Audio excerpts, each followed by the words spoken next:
Mengapa mesti ada maulid? Bukankah Nabi lahir itu sudah lama, 1441 tahun hijrahnya? Maka kalau dihitung maulidnya 15 abad sudah berlalu. Maka kalau kita mundur sejenak ke belakang, kemarin pada tanggal 10 Muharram kita berpuasa, menahan makan, menahan minum. Kalau ditanya mengapa puasa 10 Muharram, semua orang akan menjawab, karena 10 Muharram Allah menenggelamkan Fir'aun dan menyelamatkan Musa alaihissalam. Maka pertanyaan yang sama dapat kita balik. Bukankah 3000 tahun yang lalu Musa diselamatkan dan Fir'aun ditenggelamkan? Mengapa tetap diulang tahun 2019, 2020, umur panjang, badan sehat, pada saat 10 Muharram diulang lagi berpuasa, 2021 diulang lagi berpuasa? Mengapa tiap tahun diulangi? Itulah jawaban Al-Hafiz Ibnu Hajar Al-Asqalani, bahwa boleh mengulang momen yang sama pada saat peristiwa yang sama, walaupun terjadi satu kali, maka dicari tanggalnya, diulang terus menerus. Kenapa demikian? Karena orang yang mensyukuri nikmat Allah saat Musa selamat ditenggelamkan Fir'aun, bersyukur dengan menahan makan dan minum. Tapi ada nikmat yang lebih besar daripada nikmat tenggelamnya Fir'aun. Ada nikmat yang lebih besar daripada nikmat selamatnya Musa. Apakah nikmat itu? Nikmat kedatangan Nabiyuna wa Syafi'una wa Maulana Muhammad sallallahu alaihi wasallam. Yang keempat, wa dzakirhum bi ayyamillah. Ingatkanlah mereka dengan ayyamillah, hari-hari Allah. Tapi kata Imam, seorang ulama besar yang diagungkan dan dimuliakan, menafsirkan ayyamillah bukan hari-hari Allah, bukan Senin, Selasa, Rabu, Kamis dan Jumat. Ayyamillah maknanya adalah bini'amillah. Maka ingatkan umat ini dengan nikmat sehat, ingatkan umat ini dengan nikmat umur panjang, ingatkan umat ini dengan nikmat keutamaan iman dan Islam. Tapi nikmat iman Islam itu kita dapat dari mana kalau bukan dari Dia yang datang diutus Allah di akhir zaman? Maka makna wa dzakirhum bi ayyamillah, ingatkan mereka dengan hari-hari Allah, maknanya adalah wa dzakirhum bi ni'amillah, ingatkanlah mereka dengan nikmat-nikmat Allah. Wa in ta'uddu ni'matallahi la tuhsuha. Kalau kamu mau hitung nikmat Allah ini, tak dapat kamu hitung. Tapi di antara nikmat terbesar adalah nikmat datangnya Sayyidina wa Maulana Muhammad sallallahu alaihi wasallam.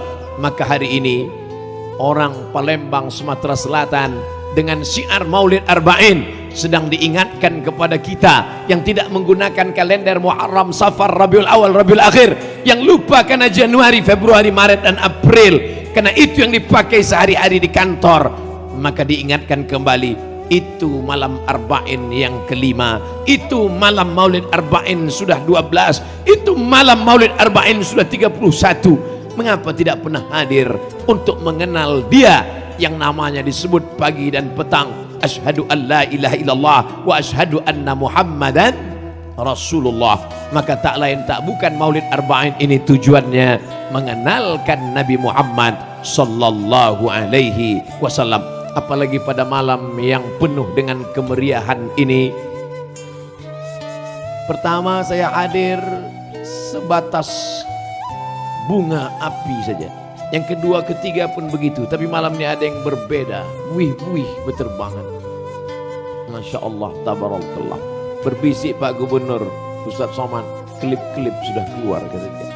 Berkelap-kelip cahaya. Masya Allah, tabarakallah. Apa makna ini semua? Orang Palembang, Sumatera Selatan ingin menunjukkan begini cinta kami, begini keagungan, begini cara kami memuliakan Nabi Muhammad sallallahu alaihi wasallam. Poin yang kelima, bahwa ketika Allah Subhanahu wa taala bercerita tentang doa Nabi Adam alaihi salam, ketika Adam berdoa, doa paling tua kita hafal dan kita baca setiap selesai sholat. Rabbana zalamna anfusana wa illam taghfir lana wa tarhamna lanakunanna minal khasirin. Kalaulah tidak karena rahmat-Mu ya Allah, kami malam ini semuanya orang-orang yang rugi semuanya. Tapi karena rahmat dan kasih sayang-Mu, maka kami selamat daripada kerugian itu. Tapi doa dalam Quran sampai lanakunanna minal khasirin, titik, habis, selesai. Tapi kalau kita baca dalam hadis, maka ada tambahan. Adam mengucapkan, apa kata Adam? Allahumma inni as'aluka bihaqqi Muhammad sallallahu alaihi wasallam an taghfira lana dzunubana. Ya Allah, berkat Muhammad sallallahu alaihi wasallam, maka ampunkan dosa-dosaku ya Allah. Pada saat itu orang yang tidak faham akan berkata, bagaimana mungkin Adam berdoa menyebut nama Nabi yang terakhir, padahal dia yang pertama. Adam, Idris, Nuh, Saleh sampai kepada Isa, Muhammad sallallahu alaihi wasallam. Bagaimana mungkin Adam berdoa menyebut Muhammad sallallahu alaihi wasallam padahal dia belum ada di alam nyata. Tapi kalau orang membaca dengan seksama, Nabi Adam menyebut nama dia. Ketika itu Allah bertanya, Allah bukan tidak tahu, Allah maha tahu. Allah hanya ingin memberitahu pada siapa yang tak tahu dan siapa yang tidak pernah mau tahu. Ya Adam, dari mana kau tahu Muhammad sallallahu alaihi wasallam? Adam menjawab, lamma khalaqtani, ketika kau ciptakan aku, wa nafakhta fi ruhi, kau tiupkan ruh ke dalam jasadku, rafa'tu ra'si, ku angkat kepalaku, ku dongakkan, ku pandang kepada tiang arasy, kulihat ada nama bersanding di samping namamu, nama Muhammad sallallahu alaihi wasallam. Aku tidak tahu dia makhluk apa, dia siapa, tapi aku yakin tak mungkin dia manusia biasa, tak mungkin dia makhluk yang biasa. Kalau bukan karena kedudukan yang mulia, maka ku sebut namanya, bertawassul kepadamu, semoga engkau mengampunkan aku, diampunkan dosa Adam karena menyebut nama Muhammad sallallahu alaihi wasallam.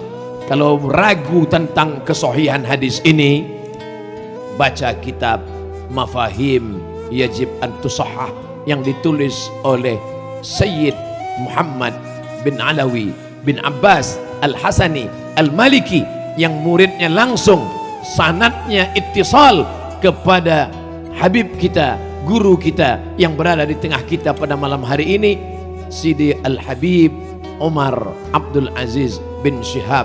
Mudah-mudahan kita mendapatkan barokah keilmuan dari mereka yang menjaga sanad keilmuan sampai Sayyidina Muhammad sallallahu alaihi wasallam. Jamaah sekalian, maka bagi orang yang masih juga mempermasalahkan maulid, masih juga mempertanyakan maulid, datanglah ke Sumatera Selatan, datanglah bil khusus ke Palembang. Maka kita bukan hanya 1, 2, 3 malam, 40 malam yang sudah hadir malam pertama, kedua, ketiga, keempat, kelima. Mudah-mudahan istiqomah sampai malam yang ke-40 nanti insyaallah. Amin ya rabbal alamin. Catat, tulis apa pelajaran yang dapat dipetik dari mulai pertemuan pertama, kedua, dan ketiga, sehingga nanti andai dapat berjumpa di dunia kita tak melihat dia, di dunia kita tak bersama dengan dia, mudah-mudahan karena kecintaan kita di akhirat kita akan bersama dalam surga Jannatul Firdaus insyaallah. Amin ya rabbal alamin. Setiap langkah kaki malam ini, setiap tetes peluh keringat, setiap luka, setiap hati yang kecewa, setiap penyesalan, setiap penderitaan karena Nabi Muhammad SAW akan dibalas dengan syafaat. Allahumma salli ala Sayyidina Muhammad wa ala ali Sayyidina Muhammad. Apa kata Imam Al-Hafiz Al-Maqdisi bersyair dalam 6 bait syair? Idza kana hadza kafiran ja'a dhammuhu tabbat yadahu fil jahimi mukhlida ata annahu fi kulli yaumil itsnaini abada yukhaffaf anhu al-adzabu masruran bi ahmada fa kaifa billadzi tula umrihi bi ahmada masruran wa mata muwahhida. Itu bedanya kalau berceramah di Palembang. Di tempat lain saya terjemahkan baru jamaah mengangguk. Di sini belum saya terjemahkan udah mengangguk. Idza kana hadza kafiran ja'a dhambuhu, kalau si Abu Lahab yang sudah dijamin masuk neraka, tabbat yadahu fil jahimi mukhlida, kekal selamanya dia dalam api neraka jahanam. Ata annahu fi kulli yaumil itsnaini abada, menurut satu riwayat setiap hari Senin selama-lamanya, yukhaffaf anhul adzabu masruran bi ahmada, diringankan azabnya karena senang menyambut kelahiran Muhammad. fa kaifa billadzi tula umrihi, bagaimana dengan orang yang sepanjang umurnya bi ahmada masruran wa mata muwahhida, senang menyambut kelahiran Muhammad dan mati dalam keadaan bertauhid, maka tentulah dia mendapatkan kehormatan dan kemuliaan. Oleh sebab itu kalau ada orang Palembang, orang Sumatera Selatan rajin betul maulid ini sampai 40 malam tapi tidak sholat, insya Allah kalaupun masuk neraka ringan setiap hari Senin. Jangan diaminkan. Saudaraku yang dimuliakan Allah subhanahu wa ta'ala, maka Al-Imam Al-Hafiz Jalaluddin Abdurrahman As-Suyuti, kitabnya 500 kitab yang disebut oleh muridnya Ad-Daudi. Hafalan hadisnya, hafiztu mi'atai alfa hadis, aku hafal 200.000 hadis. Law wajadtu aktsara min dzalika la hafiztuha, seandainya aku dapat lebih banyak daripada itu, maka aku juga akan hafal dalam kepala aku. Kitab tafsirnya, tafsir Jalalain, dia tulis berdua dengan Jalaluddin Al-Mahalli, Ad-Durrul Mansur fi Tafsir bil Ma'thur. Kitab hadisnya Al-Jami' Al-Kabir, Al-Jami' As-Saghir. Kitab ulumul hadisnya, di syarahnya kitab An-Nawawi, bukan main, luar biasa. Imam dalam berbagai cabang ilmu, fikih, usul fikih, qawaidul fikih yang dikaji di setiap pondok-pondok pesantren. Dia berpendapat bahwa selama maulid itu tidak keluar dari 5, dia termasuk dalam sunnah hasanah. Yang pertama, di dalamnya ada pembacaan sejarah Nabi, maulid. Yang kedua, di dalamnya ada pembacaan Al-Quran. Yang ketiga, di dalamnya ada tausiah wa tawasau bil haq wa tawasau bis sabr. Yang keempat, di dalamnya ada silaturahim. Dan yang kelima, di dalamnya ada makanan. Maka kalau 5 unsur ini ada, dia adalah maulid yang diridhai Allah subhanahu wa ta'ala. Begitu kata Al-Hafiz Jalaluddin Abdurrahman As-Suyuti dalam kitab Al-Hawi lil Fatawi. Hafalan hadisnya 200.000 hadis, kitabnya 500 kitab. Dia memuji-muji maulid. Tiba-tiba ada orang yang hafal 3 hadis, itu pun kalau laptopnya hidup, membid'ahkan maulid, menyalahkan maulid, mendolalkan maulid.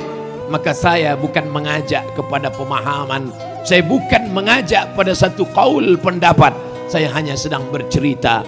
Yang mau ikut Ustadz laptop silakan, yang mau ikut Ustadz Google, Ustadz YouTube silakan.